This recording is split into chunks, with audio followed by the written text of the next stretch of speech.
Welcome back to Forward Progress presented by Fanduel. We are back with another edition of our Saturday prop show here with Hitman by my side. I'm Jace Cooper, and we are ready to cover Hitman's three favorite prop bets. Last week, we went 2-1. We're looking to do about the same this week, if not better. And quickly, before we get into the video, just want to shout out the 40% of the people who watch our video and are subscribed. You people are amazing. Other 60%, figure it out. Hit that subscribe button. Let's get right into the games, starting with Buffalo at Houston. Hitman, there's two props you like in this game. We got a little bit of a double-double special. So tell us about your first prop you like in this game.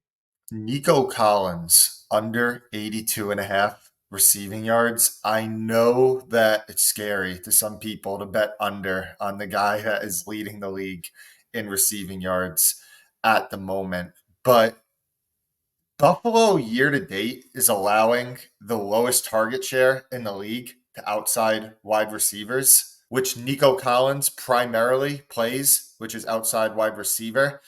They consistently play two high safeties. They have quality corners in Rasul Douglas and Christian Benford.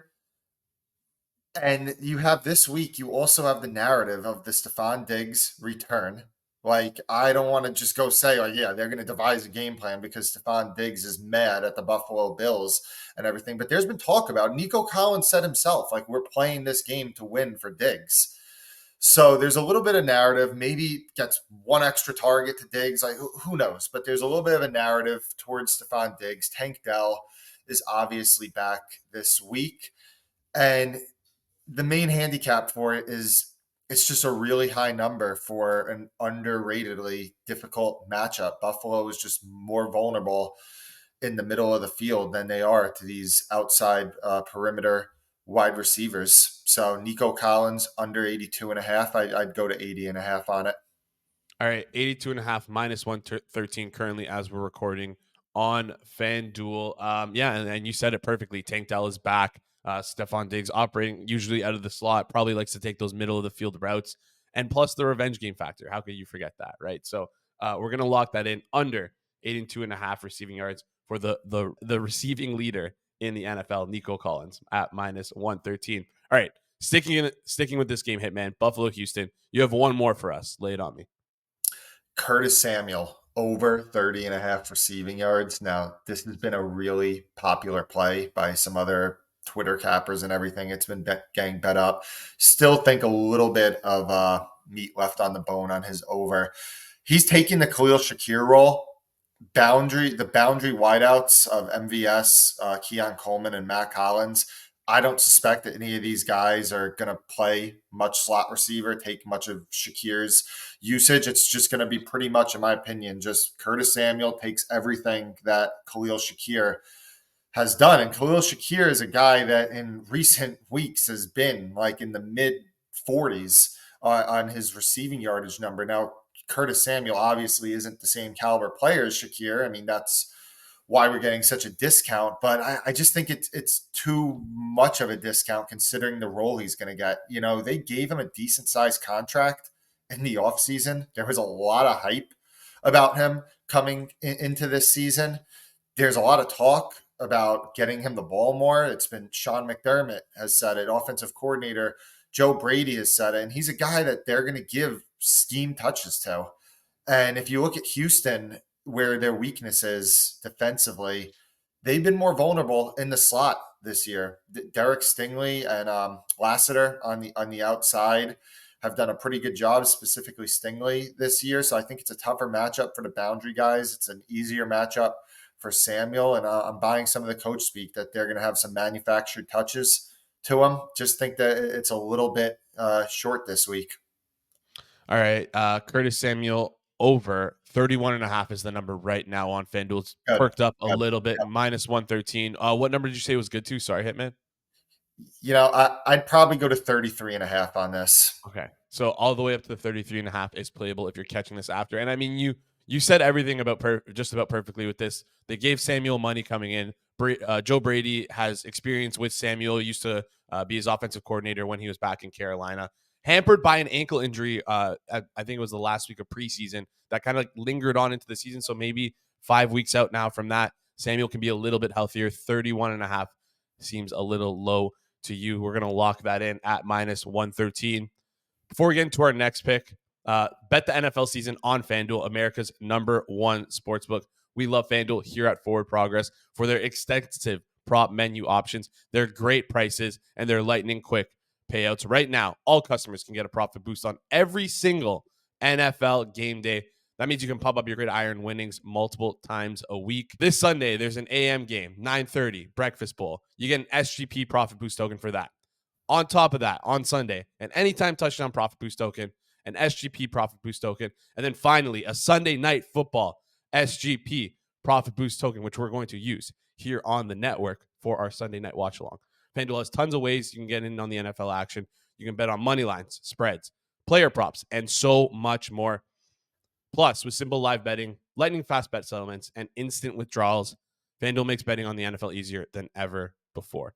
Just visit fanduel.com/forward progress to download FanDuel today. Must be 21 plus and present in select states or 18 plus and present in DC. Opt-in required. Bonus issued as non-withdrawable profit boost token. Restrictions apply, including token expiration. See terms for both offers at sportsbook.fanduel.com. Gambling problem? Call 1-800-GAMBLER or visit fanduel.com/RG. Call 1-888-789-7777 or visit ccpg.org/chat in Connecticut or visit mdgamblinghelp.org in Maryland. Hope is here. Visit gamblinghelplinema.org or call 1-800-327-5050 for 24/7 support in Massachusetts or call 1-8778-HOPE-NY or text HOPE-NY in New York. Hitman, let's get to our final game here. Cleveland at Washington. You got a prop you like. Hit us with it. Yeah, so Jaden Daniels over 49.5 rushing yards. Another one that's been it's been pretty popular this week, but still think just a little bit of value still left. So the Browns this year are 6th in pressure rate. They're 3rd in man coverage on passing plays, and they're 4th in blitz rate. Jaden Daniels, when he's been seeing those type of subsets of defenses, has been absolutely insane. He's scrambling on 40% of plays when he is pressured. The next closest quarterback is 21%. So that is like an absolutely ridiculous gap between 1 and 2. He has a 17% scramble rate against man coverage. When he's blitzed, he's led the league in scrambles. And it's finally a defense that he could see a little bit of inefficiency throwing the ball against. Like, he's played such weak defenses. He's played such weak pass rushes. It's finally a defense that, they play tight man coverage on him. Washington doesn't exactly have like guys who are like, oh, they're going to beat man coverage. Like Terry McLaurin is a fine player, but you have the corpse of Zach Ertz. Noah Brown's out for this game, so it's going to be Olamide Zaccheaus starting at receiver. Luke McCaffrey is still a 4th-round rookie in the slot. It's still not a great offensive line. Like, there's a lot of paths for Jaden Daniels just to have to take this game over with his legs, which he's shown a propensity to do when he's faced these type of coverages. And Cleveland, in fact, is allowing 11.6 yards per rush on quarterback scrambles, which that's a lot, especially considering some of the guys that they played against this year. It's a short sample size, but they haven't exactly faced Michael Vick in his prime in some of these games. Dak Prescott in one of them, Gardner Minshew, Daniel Jones, a decent scrambling quarterback, but not exactly Jaden Daniels. So, Jaden Daniels over 49.5. I'd bet it up to 50.5. All right, 49.5 minus 113, locking that in. And I think you didn't even mention this, but the Browns defense seems pretty fraudulent this year. You touched on that, but plus Myles Garrett nursing that Achilles injury. He played last week. He's going to play this week, but got to imagine their best player is going to be hampered for this one.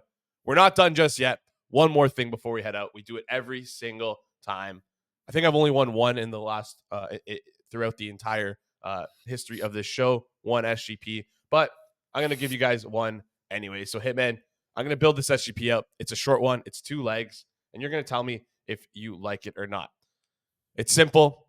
I don't think the Dallas Cowboys defense is that good for the Sunday night football game. I think they struggle against the run. I think the Pittsburgh Steelers are going to have their way with the defense. And I also think it's going to be a low-scoring game. So I've been trying to look for an opportunity to do this parlay for a little bit. But because I think it's such a low-scoring game, and this is a unique scenario where I think the goal line back isn't the best priced player for the touchdown market. So I'm going to go first touchdown, last touchdown, combine them together. Justin Fields, first and last, 67-1. Hitman, what are your thoughts? Well, I was on Justin Fields rushing over last week. There were some quotes that Fields was saying that he needed to start playing a little bit more like he was in Chicago, running the ball a little bit more, using his instincts. And I mean, he ran for a good amount last week. That was his best rushing performance of the season against the Colts. So, it's going to take a lot for me, Jason, to say to you, yes, I am tailing this. Also, the over under, I think, for the season is a half, if I do say that. But it's not bad when I say I don't hate it. And just based off that fact that Fields supposedly has been looking to run the ball a little bit more, I could dig it. I appreciate that. If Hitman digs it, I'll take that as a yes from him. So Justin Fields, first and last touchdown score, 67-1. Guys, that does it for us here today. Thank you so much for tuning in. Reminder, if you're part of that 60% and you made it to this far in the video, that means you probably like our content. So hit that subscribe button so you can find all of our content. And if you're not new to the channel and you've been watching us forever, you know what to do. Hit that like button. We'll catch you guys here Sunday morning with Rob Pizzola for the Pizza Buffet, where we run through every single game on the NFL board and kind of give out what our favorite sides, totals, and props are pregame at 11 a.m. You don't want to miss that. So make sure you're subscribed if you're not. Thank you guys so much for tuning in. We'll see you in the next one.